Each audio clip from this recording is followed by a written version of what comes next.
आज भी हमारे मेहमान जो हैं वो हमारे साथ जुड़ गए हैं। रतिंदर सोरी जी हमारे साथ हैं और हमारे साथ इनाक्षी भी जुड़ गई हैं। रतिंदर जी, वाव मैच था वाकई और बहुत बेहतरीन परफॉर्मेंस।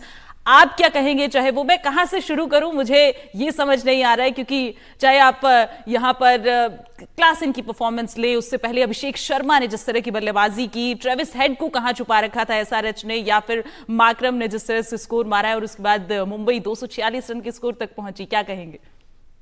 जी हाँ सुनीता, देखिए ये था चक दे फटे मैच, क्योंकि ऐसा मैच बॉलर्स के लिए ये तूफान है। अगर आप ऐसा मैच देखते हैं आप कभी भी बॉलर नहीं बनना चाहेंगे, क्योंकि आपके हौसले ध्वस्त होते हैं ऐसे मैच देखते। लेकिन जी हाँ, आपने सही कहा, क्लासन अब ये मॉन्स्टर बैटिंग है। ऐसी बैटिंग नॉर्मली हो नहीं सकती है। जैसा भी विकेट हो, मैं मानता हूं बहुत सटीक विकेट था, लेकिन ऐसे आके खेलना, ऐसे धावा बोलना, 34 बॉल में इतने रन बनाना, तो वहां पे मुंबई कहीं ना कहीं मैच से बाहर हो गई थी। तो जी हाँ, मुंबई ने कोशिश जरूर की, बल्लेबाजी अच्छी की, लेकिन it was always catch up race, क्योंकि इतना लंबा टोटल करने के लिए आपको रन रेट के साथ चलना होता है, आस्किंग रेट के साथ चलना होता है, विकेट्स हाथ में रखनी होती हैं, लेकिन वो बहुत मुश्किल था। लेकिन हैदराबाद को बड़ी मुबारकबाद, क्योंकि उनको इस जीत की जरूरत थी। और जिस तरह अभिषेक शर्मा, पंजाब के लड़के हैं, बहुत अच्छी उन्होंने बल्लेबाजी की, शुरुआत में आके जो स्टार्ट की जरूरत थी वो दिया, और उसके बाद Klaasen was all the way. तो क्लासन जी हाँ, अब इस आईपीएल में आने वाली टीमों के लिए बड़ी खतरे की घंटी बन गए हैं। जी बिल्कुल, खतरे की घंटी बन गई, क्योंकि कंसिस्टेंटली 2 मैच हो गए हैं और उनकी परफॉर्मेंस जो है वो एसआरएच के लिए एक आगे आने वाले मैचेस में हो सकता है कि उन्हें ट्रॉफी भी दिलाए। इनाक्षी, आपसे मेरा सवाल है कि अगर हम मुंबई के प्रोस्पेक्टिव में बात करें तो वहां पर क्या हार्दिक पांड्या की कप्तानी को हम साधारण कहेंगे? क्योंकि जब जरूरत थी टीम को कि जसप्रीत बुमराह से ओवर करवाए जाए, 13 ओवर तक सिर्फ वो 1 ओवर कर रहे थे, उन्हें लेट लाया गया। क्या चल रहा था दिमाग में, क्या प्लान किया होगा? देखिए, कप्तानी से मुझे नहीं लगता है कि उतना कुछ हुआ है। कल जो भी बॉलर्स थे वो नहीं अच्छा कर पाए। और जहां तक बुमराह की बात है और पैट कमिंस, वही दो ऐसे बॉलर थे जिन्होंने 10 के नीचे 8-9 पे अपनी इकोनॉमी रखी। देखिए, जहाँ पे हैदराबाद ने वो 13वां ओवर डाला, जहाँ पे भुवनेश्वर कुमार जो इतना इकोनॉमी, बहुत ज्यादा उनके ओवर्स में रन पड़ रहे थे, लेकिन उन्होंने उस ओवर में वो गेम चेंज किया है, क्योंकि 5 रन पड़े थे उस ओवर में। और वो ओवर में उसके बाद पैट कमिंस है, उन्होंने विकेट भी लिया और उन्होंने खुद 3 रन दिए। बट मुंबई में ऐसा कोई ओवर नहीं हुआ जहाँ पे वो ब्रेक कर पाए। तो लेकिन वही मुझे लगता है कि हार्दिक पांड्या की कैप्टेंसी से ज्यादा थोड़ा उनका जो रन रेट था, जो स्ट्राइक रेट था, जब वो बैटिंग करने आए, वो समझ नहीं पाए कि कैसे कब गियर शिफ्ट करना है। जैसे तिलक वर्मा जब जी। आए, तिलक वर्मा भी 11 पे 11 रन पे थे। और जैसे जैसे बॉल उनको समझ आने लगी, क्योंकि 30 ओवर ओल्ड हो चुकी थी पिच, तो बॉल धीरे सॉफ्ट हो चुकी थी बॉल, तो बॉल थोड़ा स्लोली आ रही थी। और जैसे ही भुवनेश्वर कुमार और पैट कमिंस को समझ आया कि बॉल स्लो करने से हमारा हो सकता है कुछ, और बैट्समैन को दिक्कत हो सकती है, वहीं पे वो मैच जीत गए थे। तो मुझे नहीं लगता है कि जी। कैप्टेंसी का कोई उतना डिफरेंस था कल। कल वो सिर्फ वो माइंड से बॉलिंग में समझना कि कहाँ पे क्या चेंज करने से हम उनका फ्लो ब्रेक कर सकते हैं, वो बहुत इंपॉर्टेंट था।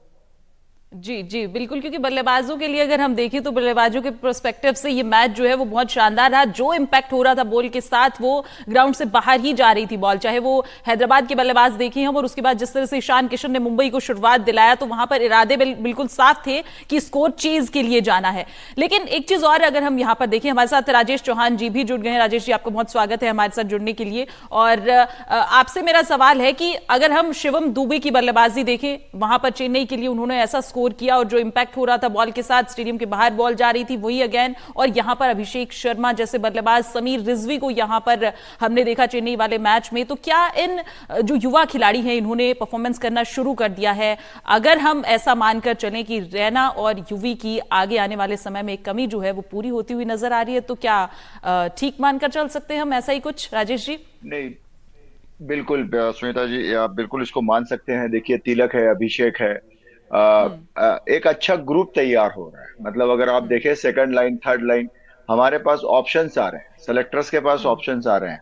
तो ये बहुत अच्छी बात है। अभी जो इसमें सबसे माइनस फैक्टर है, सिर्फ मैं जितना मैं समझ रहा हूँ, हमारे पास एक मीडियम पेसर जो है, वहां पर हम कहीं ना कहीं लैकिंग कर रहे हैं पूरे हिंदुस्तान में। हमें कम से कम तीन वैसे बॉलर चाहिए पूरे हिंदुस्तान से जो आने वाली पीढ़ी में हमको कम से कम नेक्स्ट 3 से 4 इयर्स हमारे लिए अपना समय दे, सर्विसेज दें। ऐसे तीन खिलाड़ी हमको सेलेक्ट करने हैं। तो ये नई पीढ़ी बहुत अच्छी सामने आ रही है और उन्होंने परफॉर्म करना शुरू किया है। बहुत अच्छी बात है ये। जी जी। और मुंबई के पर्सपेक्टिव से अगर हम देखें तो रोहित शर्मा जो है वो उन्होंने अच्छा शुरुआत दिलाया था। रतिंदर जी, आपसे मेरा सवाल है, लेकिन उसके बाद जिस तरह से आखिर में बाकी के जो बल्लेबाज हालांकि 246 तक लेकर गए स्कोर को, लेकिन जब आप इतना ज्यादा स्कोर दे देते हैं बल्लेबाजी में पहले, तो उसके बाद जब आप गेंदबाजी कर रहे थे उस वक्त किस माइंडसेट के साथ गेंदबाजी हो रही थी? अगेन, क्योंकि मेरा इनाक्षी से सवाल यही था कि जसप्रीत बुमराह जैसे गेंदबाज को, आपके पास अनुभवी गेंदबाज है, क्या आप क्लासन वर्सेस बुमराह का ही वेट कर रहे थे कि जब क्लासन आएंगे तभी हम बुमराह को लेकर आएंगे, और उसके बाद जो हर्ष हुआ है? जी हाँ सुनीता, देखिए कल हशर जो मुंबई बॉलर्स का हुआ है वो तो हाइलाइट्स में ही नहीं देखना चाहेंगे, क्योंकि बहुत मार पड़ी, बड़ा कुटापा इन्होंने लिया। लेकिन यहाँ पे अब करे तो क्या करें बॉलर्स, क्योंकि आप यॉर्कर ट्राई करते हैं, आप स्लोअर वन ट्राई करते हैं, आप शरीर से बॉल को दूर रखते हैं कि मार ना पड़े।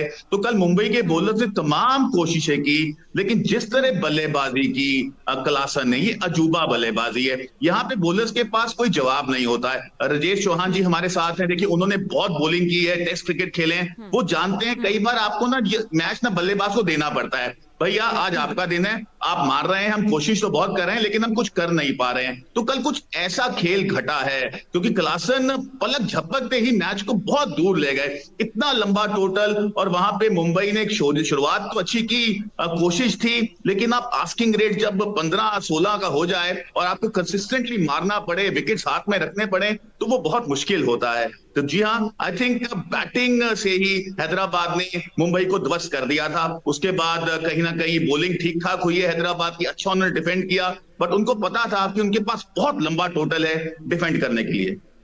जी बिल्कुल, अगर कुल मिलाकर हम देखें तो बल्लेबाजों का बोलबाला रहा, और एक जो वहां पर दर्शक देखने आए थे उनके लिए एक पैसा वसूल मैच हम कह सकते हैं।